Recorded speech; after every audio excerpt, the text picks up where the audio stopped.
Everyone, welcome to this episode of Wharton India Economic Forum's podcast. Today, we have a very special guest. We have Swati Ganeti from Masters Union joining us. Swati is not just a Wharton alumni, but also a WEEF alumni, and we are very glad to have her join us. Swati, welcome to the episode. Thank you, Nayan, for inviting me and giving me this opportunity. And it brings back all the memories I have of being a WEEF co-chair. Thank you. Amazing. Swati, to begin with, I would love to start with a bit of your personal journey. Your career has taken you from engineering in India to consulting in India, business school in the US, and back to India.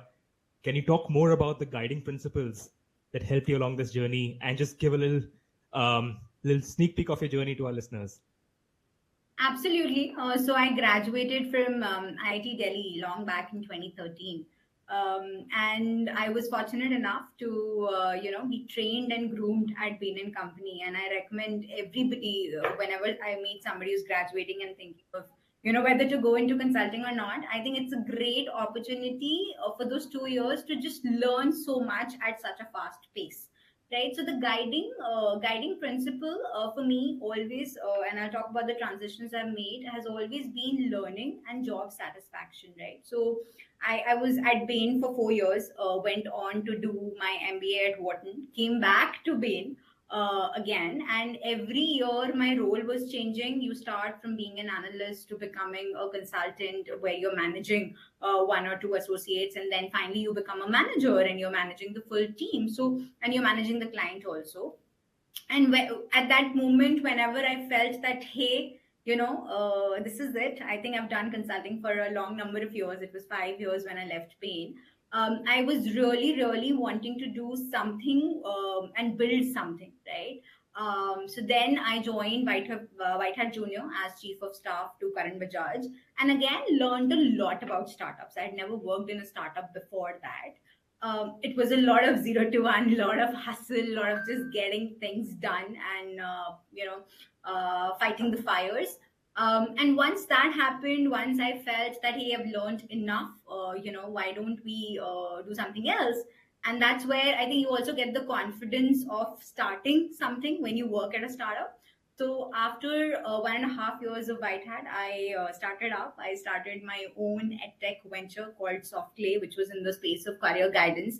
Again, I think that was another whole journey, right? Pitching to VCs, being a founder yourself and having that responsibility of starting something very, very, from scratch, which is as simple as getting your website together or figuring out what the logo of your company is going to look like. I think I learned a lot there. But then I realized that probably I'm not a great 0 to 1 person, right? Or maybe I realized that, hey, I don't think the model is going somewhere, and pivoting might take multiple years. And maybe I'm suited somewhere else. And that's when, and education has been that constant thread that has motivated me always. And I decided that, hey, education is where I want to contribute to. And that's when I said, okay, what is the problem statement? And Softclay taught me that problem statement is that the higher education in India hasn't been able to keep pace with the industry. And that's why there are a lot of band-aid solutions that have come up, right? EdTech is full of great brands doing a lot of upskilling and getting people jobs. But why ideally something that a college should be doing? And Masters Union at the same moment is trying to enter into higher ed, where it's a proper college, gives you the real skills in product management, digital marketing. And the 4 years that you spend in your college life is what, we are targeting at. And that kind of resonated with me. And I said, okay, let's join Masters Union and build something that really, really creates the solution that the industry needs. That's incredible, and we want to get our listeners to understand more about Masters Union and the incredible philosophy behind starting this. But I want to pick a point that you said, which is higher education in India is not solved. You also went through a Wharton MBA, and that was also a different master's level education that you had in your own career. Could you just tell us what were things that were the memorable experiences from Wharton? And what did you pick there that you felt was lacking in higher education in India? Yeah, absolutely. I think it's all about people around you, One is that, and then second is experiential learning. Let me talk about the people around you, right? Now, when I was at Wharton, every week some CXO was coming and talking about their industry, right? And I very clearly remember Satya Nadella also coming, right? And we, like the whole 3,000 people, full auditorium was there. And we were just in awe of, hey, like, who am I looking at in real life, right? And when you surround yourself with CXOs every week, then obviously the kind of ambition and the kind of aspiration you have in life automatically changes. And it changes slowly, but over the 2 years, you've just changed as a person, right? Every week that's changing you by 1%, but in those 52 into 2 weeks, you've completely changed probably the 100% of you, right? So that is one. And second is just the way things are taught, especially leadership. I remember at Wharton, I'm sure you also know this, we have leadership expeditions, right? Where you either climb a mountain for 10 days, or you are in a sea for 10 days, or you're going to an Antarctica for 10 days, right? And the kind of roadblocks that you have, the kind of challenging environments that you face, and if you're leader of the group for that day, you have to make certain decisions, whether we go this way or this way, whether we go back, the team is not feeling well, do we take the risk or not? And this is not something that you can learn in a textbook, right? So I think those have been my learnings, and my focus has always at Wharton was to get the best. Like I did during all my breaks, I tried to do the GMCs and the GIPs. And I went to Korea, I went to China. I mean, these are the countries I wouldn't be going to on a vacation. At least, always vacation spots are either Europe or Southeast Asia. So I was like, I really want to understand these countries, and let's take that opportunity to travel there and meet people. We went to Hyundai plant, and just looking at where my Santro really comes from, that was a huge revelation in itself. So I think those kind of experiences what made me learn a lot from what. And I think I have had similar experiences where Wharton has been really eye-opening with the experiential learning aspect, something which I feel was also lacking in my undergraduate education at IIT Bombay. And that's been really eye-opening. Another question I have out of curiosity is that coming back to India is a choice you made for your career as well. Would love to understand what made you go against the herd and just come to India right after MBA, where a lot of internationals at least try to stay in the US. Correct. No, I think here clarity matters, and I think in all life decisions, clarity matters the most. A lot of people choose to stay back, not because it's a choice, because also it's an expensive MBA, right? So if that is the reason, I think it makes sense to spend like two years there, pay your loans and come back. So I was a sponsored consultant, so I had that privilege of just coming back there. But a lot of people also stay there because they want to shift to US, or they feel it's a better life there, right, or better opportunities there, which I kind of don't agree with. I think if you look at the world today, India is the talked about country everywhere. Everybody says that hey, India is growing, the rest of the world is not. Plus, for me also, I believe that my fuel is my family, right? Like I cannot live with the fact that hey, if I need to drive back home, I'll just need to think about, like, there's a 24-hour flight between me and my home. That's some fact that I can't live without. And I was like, hey, what's the point of living if you can't go back home at on one call, right? So for me, that was priority, and it always remains the priority. Even today, I live like 5 minutes away from my family. But that's how I think just having that sense of what you want in life and what's important to you, and then take a decision. I wouldn't say one decision is better than the other, but for you, what is better, that you should always know. No, absolutely. I think this is a point which a lot of internationals echo with, of being so far away from home. But more importantly, and which is also the theme for our edition of Wharton India Economic Forum, is that India is such a center of growth and leader of change amidst this uncertain environment that we find ourselves in globally, with so much happening across the world. That also gets us excited and going to showcase that to our classmates and everyone else in the broader community. And thank you for that. I think finally on your journey, you touched upon this, but what made you pick EdTech as a sector of focus? And now you've entrenched yourself in, talked about the impact that it helps you create. But just talk a little more about what helped you narrow down on this as an area of focus. Yeah. So when I was in consulting, I think as a consultant, you get to experience a lot of industries, right? So I have worked on airlines and seaports and real estate and healthcare to everything. So every time I was getting on a project, I realized that I was super happy when I could feel a sense of impact and I could see that.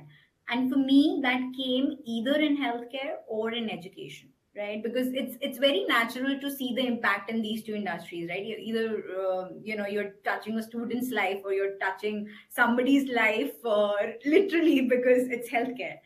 So for me, I was very clear, hey, these two industries, not outside this. And then as things happened over time, I always wanted to be doctors. Probably that's where the healthcare comes from. But as time progressed, there were a lot of action that was happening in edtech. Right. So I realized that, and also you need less of a technical knowledge, I would say. Like healthcare, still, there's a lot of whenever I did pharmaceutical cases or healthcare cases, I always felt at the back foot that I don't have healthcare knowledge.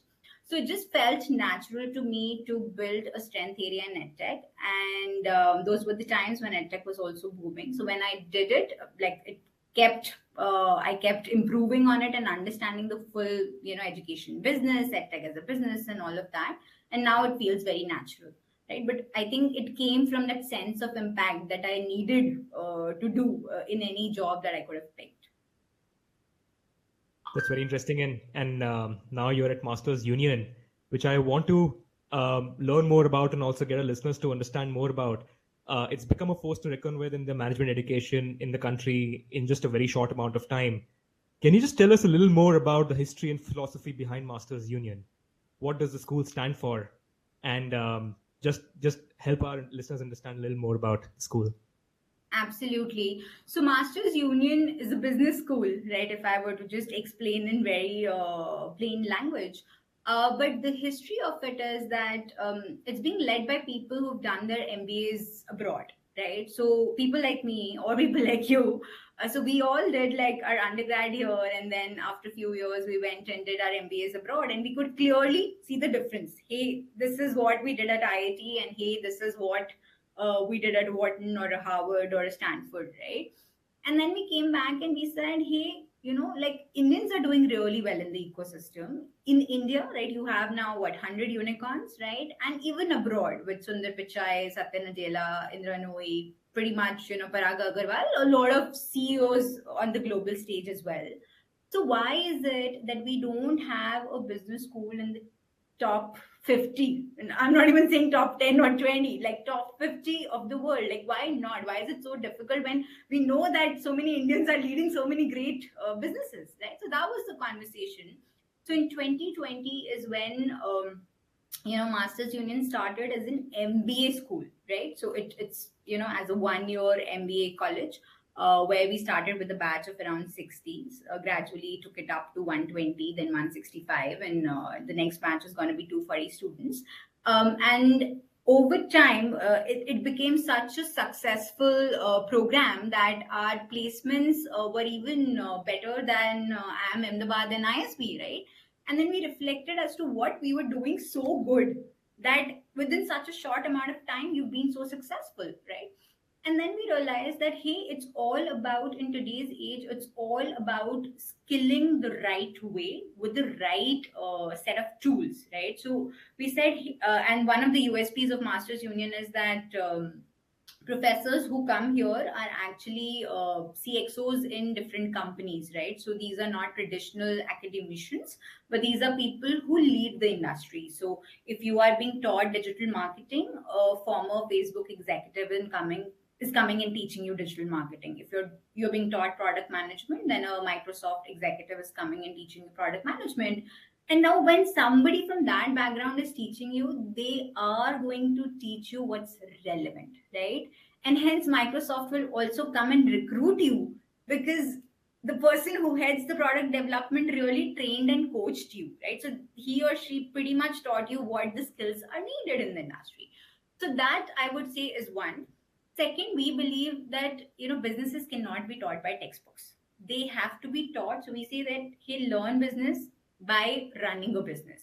So added a lot of components of students being able to run their own startup. I would say very similar to the VIP at Wharton. I was part Hmm. of that as well, which just grooms you to and coaches you to work on your own idea, right? So that you learn in the process, even if you make mistakes. Again, the point I talked about, surrounding yourselves with the CXOs. Now, we are pretty much located in the heart of Gurgaon, where a lot of CXOs live, right?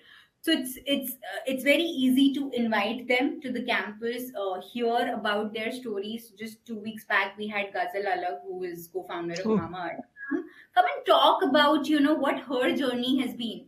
And when you hear that live from somebody who's now running a unicorn startup, you pretty much understand what it takes to build that, right? So I don't think that kind of exposure was available in India. So we saw a clear white space and we said, hey, let's just do that. So now, after 3 years of success, we have many verticals. We have an undergrad vertical. So you said, hey, if you can groom somebody in 1 year at the age of 25, why not have a full in-depth exposure for somebody at the age of 17, and that too for 4 years, and see what kind of impact you can make, right? So a lot of verticals coming up in Masters Union as well post our success with the PGP. that's incredible. And I think some of the success is testament to the fact that particularly placements have been incredible for Masters Union. I believe I touch upon placements because in India, one of the biggest metrics of success that people compare any program and outcome is that, wait, what's the real world application of this? Which is, how well is it rated by employers and how well do they rate candidates coming out of that school? And I believe the Masters Union has outperformed as compared to some of the other schools, and congratulations on that. Um, can you also tell us a little bit more about just what has helped Masters Union find that success beyond these? So you talked about the four factors that has helped Masters Union find success. Yeah. It's also been a very short amount of time. It's been marred by COVID and whatnot. What helped you deliver those outcomes even in these challenging times? Yeah, no, absolutely. See, though it was really challenging. So when we started, it was a COVID year, right? And in that environment, to be starting a business school, which is actually not virtual, not a online three month boot camp, but a Exactly. proper residential school, it was tough, right? So I still remember those classes when like the professors would all come in a mask and the students would all come in all of that. So we still have pictures from there. All of that kept aside, I think when you build a product that a customer, and here I mean students are the customers for us, they really need, then I think things happen. So for us, it was very clear that, hey, you have only 1 year and you have to really use the each minute of that 1 year very, very in an impactful way for the student, right? So all a lot of theoretical things that probably we do in management courses, we took all of that out.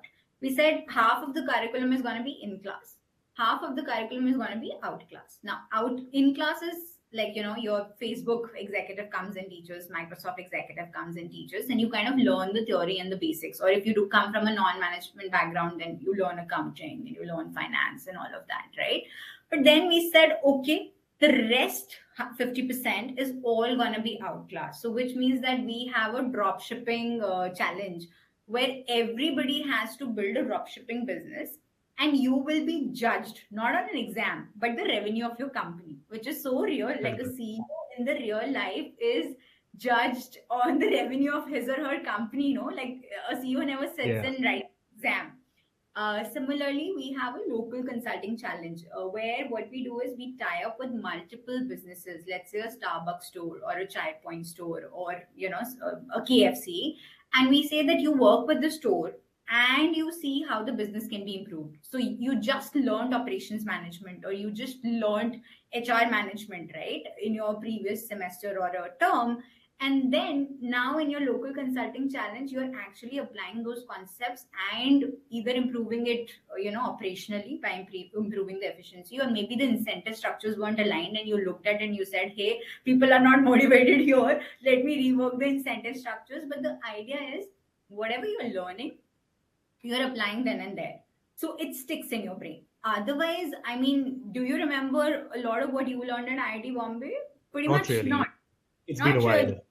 It's been a while. We all forgot because it was little bookish, right? But when I learn something and then I apply it in the real life and I make mistakes and I remember those mistakes, then you learn a lot. And that has been the whole philosophy, because we truly believe that the world is changing towards the skill based economy, where companies are going to value the skill an individual brings, not the degree, right? And we all, every 5 years, we all need to learn again. And I'm sure you have also felt that in your jobs before Wharton, and Absolutely, yeah. soon after Wharton as well. New tools, new things, and you have to upskill yourself every year. Yeah, it's a lifelong journey, absolutely. I also want to talk about selection and how selective Masters Union is, because I was reading some statistics around the crazy difference between a class of 120 versus the number of applicants you get. Yeah. How do you pick the students to sign up to be students at Masters Union? What's the philosophy there? Yeah, no, it's very similar to the Ivy League processes, right? So you're right. Our selection rates last year were 10%. This year, it's even gone down, and that's good. That's a sign of success. But yeah, it makes our job really difficult as to how do we select. So absolutely, I think few criteria is like analytical skills, communication skills. So we have the same process that Ivy Leagues follow. That hey, get the application in that essay questions. But our essay questions are very very different. We look for creativity, we look for innovativeness in those essays, and obviously communication. And then once that is in, then we do an interview, right? And we also have our own aptitude test as well. So a lot of analytical skills, because that's important. Every business decisions these days need to be made based on data. You can't be very anecdotal about making decisions today, right? So analytical skills, a lot of communication skills through your interview and all of that, plus your ambition in life, that I think comes through your application or your essays and everything else. But the idea is, like, what's your aspiration in your life and what you want to really do with this one chance that God has given you. And that seat, I would say, at Masters Union comes with that responsibility that once you graduate from here, you're not going to waste that chance. You're going to use that to build something and to improve the world that is around you. And I feel that process is so different from, say, going through a CAT process that IIMs follow, that can reward certain kind of candidates who can, say, be good test takers.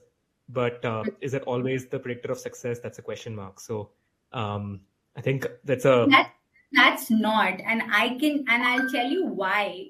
Because there are so many of my batchmates from IIT who did not clear CAT, but today they are founders of unicorn startups. Right. So that itself is an evidence that clearing a JE or clearing a CAT is not a metric of success. Yes, it's a metric of how great your analytical skills are, but that's not everything in real life. Absolutely. And I also want to talk about the undergrad education that we had. You talked about if I remember anything from IIT Bombay. Clearly, I don't. It was very unidirectional. It was very bookish.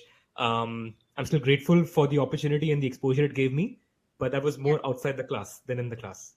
I want to talk about how you see the need for better undergrad education in India, particularly as a combination of business and management. For instance, that's the Masters Union philosophy. Business and technology is the philosophy of the program itself. How important do you think that management education piece is, especially at the undergrad level? No, we debated a lot this point, right, before we launched our undergrad program, which is coming up next academic year. So we debated a lot as to, everybody who wants to study business thinks about MBA. We all have heard beta BTech kar lo phir MBA kar lena, and we never get the logic, and it happens, believe me, it happens only in India, where we hear the statement do BTech and then do an Absolutely. MBA. And there are programs, integrated programs, that teach you BTech and an MBA, which is pretty much giving you technology and then business management education, right? And I think the reason for that is, if you look at all the businesses today and the big companies that are recruiting, and we hear the names, be it Amazon, Google, Facebook, Flipkart, Myntra, whatever it is, right? These are all tech businesses. And the hottest jobs that we hear about, I'm sure a lot of your batchmates are going into product management, right? Now, that sits at the intersection of tech and business. As a product management manager, you really need to understand what your tech team is saying and what the implementation challenges in the tech are, and then also understand what your business leaders are saying, and what their strategy and the vision is, and marry the two. And that's why product management becomes such an important designation in any company today. So we've realized that marketing has now become digital marketing. You no longer need to understand how the billboard marketing works or how the TV marketing works. You need to understand how instant YouTube marketing works, right? So we said that's super important. And rather than doing it for 2 years in your MBA, and a lot of people in India who do MBA are also freshers, right? It's not that you are going after work experience and doing your MBA. A lot of IIMs also have people who've just been freshers, right? So we said, why not use those 4 years to build those experiences, right? Rather than saying this is something we will leave for afterwards. So what we said we'll build something where in your first year you'll just study core, which means you study your core about accounting, finance, basic of marketing, HR, etc. And then a little bit core about your tech also, which means your basic coding, right? Anybody, if even if you're a business leader. So, for example, when I was running my own startup, I was dealing directly with developers. I didn't need to code, but I needed to understand what data structures are, what tables is, what when somebody tells me, Swati, here we need to put in SQL, I need to understand what they're saying. Otherwise, I'm not a good CEO. I can't really solve any issue for them or make their life simple if I just don't even understand their language, right? So we have core courses around just understanding the basics of tech, basics of data structures, and all of that. And then we said, then you go to year two, year three, year four, and you choose your elective. So if you want to become a marketing expert, then go and do all the digital marketing courses. If you really want to build a startup in the e-commerce space, then go ahead and do all the digital e-commerce courses that we have for you. And finance also, we made it fintech, because all the new age companies are in fintech, though it is finance. 100%. And then we are like, hey, then if you want to become a fintech expert, just do that. But I think you need that 4 year immersion to be able to reach that level. Otherwise, at least personally, the leaders here, we believe that it's too late if you start, having all of that in a 1 year MBA or maybe a 2 year MBA or later on your life. But why not like mold yourself early when you're still a teenager, when, the brain is still very impressionable? Why not start early? That's an incredible philosophy. And I think the other element was about experiential learning and how that forms a big part of, say, what you took away from Wharton, and at least what I am taking away from my Wharton MBA experience. And what do you think about integrating that in the undergrad education? How easy or difficult it is at an undergrad level to integrate those? And where I'm coming from is that with experiential learning, it's always helpful with if you're able to combine that with more real world experiences. But if the whole course is designed to give you a real world experience, that can be very valuable. I'm just curious to get your take on how you combined the elements of experiential learning with an undergrad education. No, so I think it's very easy, and sometimes we underestimate our undergrads and our teenagers today, right? Like today's teenagers, you see 19-year-olds like running full-fledged startups and raising millions of dollars, right? So a 19-year-old of today is not same as 19-year-old of 15 years back, right? Which is very, very different. So I think they are far more capable than we think they are, and pretty much all the experiential learnings which you are having in your MBA right now, whether it's the leadership expedition, whether it's your McNulty leadership program, right? It pretty much applies to the undergrads as well. They can also go for a 10-day mountain climbing and learn all the leadership lessons that you are now learning in your expedition, or they can also work at, let's say, a Starbucks store and learn how they can contribute to improving the operations and all of that. Yes, they might make more silly mistakes, but that's okay, right? The whole point of an education is to learn in a safe environment and do those mistakes, and then hopefully take your lessons and move on. So I think it's pretty much very much possible in undergrad as well. Brilliant. And can you tell us a little more about how many disciplines would there be? So you talked about a few, but how many disciplines, and when do you hope to launch the program? So the program is already launched. I always keep saying Oh. about our undergrad program that because I'm heading it and I'm super passionate about it. We launched our applications mid of this month, and we are following the same system as Ivy League. So round one is 15 Jan is the deadline. Round two, 28th Feb is the deadline. So pretty much the same process already on. It starts, I mean, the official start date of the program is in August. That's when, the new academic year starts and the classes start. But yes, it's a long process. So you submit your application and then you're invited for a group discussion and an interview, right? Similar to what happens for Wharton as well. You get invited from a group discussion and an interview. And then once you clear that, and then you get like your letter of admission and your scholarship letter. Brilliant. And congratulations on the launch. I wish you all the best on that. I want to touch upon another aspect that I learned about the program, which is the focus on written skills and communication skills, which is also an element, I believe, something I learned at Wharton more than I could do in undergrad. And frankly, I learned that through my professional experience, but it's only at Wharton that I got proper training for it. Correct. And so I believe that's also a key part of the program. No, absolutely. And I think the advantage of us, the leadership team here, having studied at a Stanford or Wharton, is this, that we bring those experiences and we know what is important and what the best of the best colleges have, right? So I still remember that communication class that you have at Wharton in semester one itself, where you have a teleprompter, and it's a mandatory class that each one of us have to go through.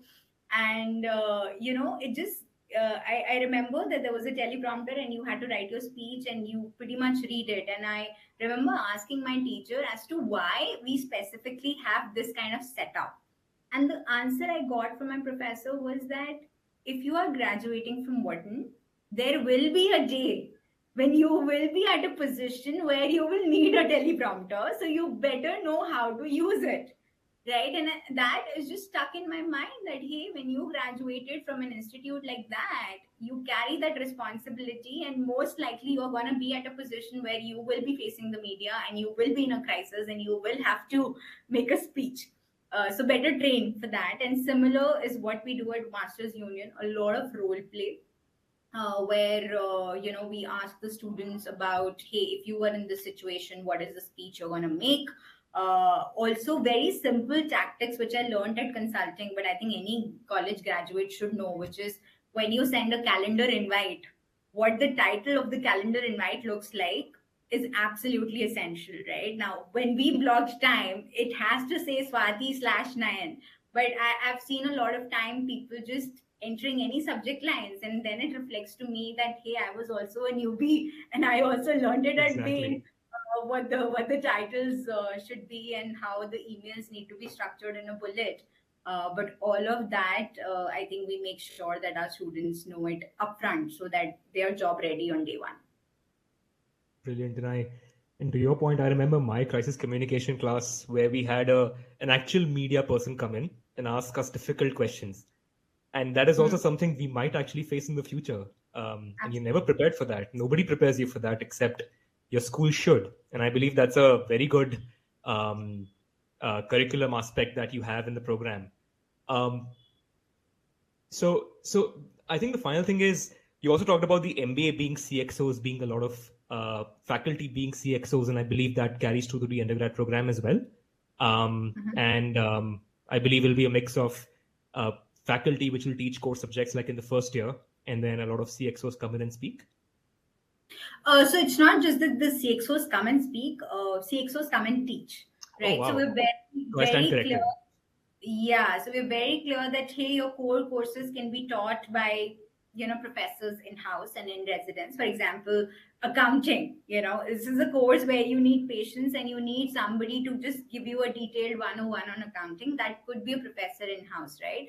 But if you're learning the advanced data analytics in your third year, or if you're learning product management, then somebody from the product leading companies has to come and teach, right? So it's not about speaking, but pretty much all our courses from second year onwards are taught by CXOs, which means that they do have a regular job, but they're coming here and teaching in the hope that when you graduate, you are a talented individual with the right set of skills and not somebody that companies need to again sit and train on. That's the hope. Incredible. And I hope to see a future batch of leaders emerge from this program, and I wish all the success to the program. I think the final question from my end is that you've been a few years out of the MBA. What is your advice to students, not just MBAs, but across, who are starting their careers, who are mid-career, things that guided you to success? I would say focus on learning, right? And I've seen, and I meet a lot of now I'm in my 30s, so I can say I meet a lot of 20s people who focus a lot on this promotion. Just 2 years more, I'll make a principal at a consulting firm, right? Or I should join that company because it pays me 10 lakhs extra, or whatever that is. I'm not saying you should not prioritize money, but you should not look at that as the main factor of your decisions. At least in your 20s, the main factor should be where I'm going to learn the most, so that when I am in my 30s, I have the skill set to command any price that I want to. Because to be honest, I've seen people who are getting paid so much, but they are stuck. They're stuck because they've only done that job, and it's very difficult to now transition out, and they really want to do that, but hey, nobody is ready to match the salary because you haven't invested in your learning outside that narrow ecosystem that you were part of, right? So I would always say that focus on learning in your 20s, and see what opportunities are giving you the right skill set that you would want to leverage once you become a leader, and that's all that would matter as you grow further in your career. This is very outstanding advice, and one I hope to follow. Thank you so much, Swati, for taking out the time to speak with us. And we wish you all the best with the new program, and we hope Masters Union gets all the success, being the first to reckon with in India.